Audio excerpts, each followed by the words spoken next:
Welcome to Pindar Poetry. We hope you learned something new. You start by verifying legality and ownership. Do not proceed if you lack rights to the content. Once that's settled, make a full, verifiable backup of any original media to a secure location so you can restore if needed. Make sure checksums or hashes are recorded for integrity verification. You'll also want an isolated working environment separate from everyday drives and written notes of every change. This prevents accidental data loss and keeps your process auditable.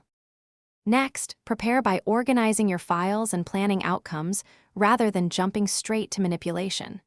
Once done, create read-only copies to work on so originals remain untouched. This reduces risk and preserves your ability to prove provenance. Make sure to document the exact target format and any device compatibility goals, which guides allowed tool selection. If you aren't sure about a tool's legality or safety, stop and research vendor documentation or seek licensed support instead of guessing. For finalization, validate your end result using checksums and a careful comparison against the original backup so you can detect unintended changes. Once validated, store both the working copy and original backup in separate secure locations.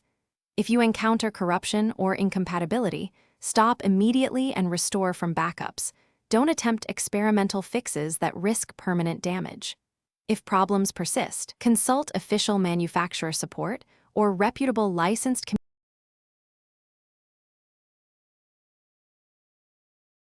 Thanks for watching. Consider subscribing if we helped you.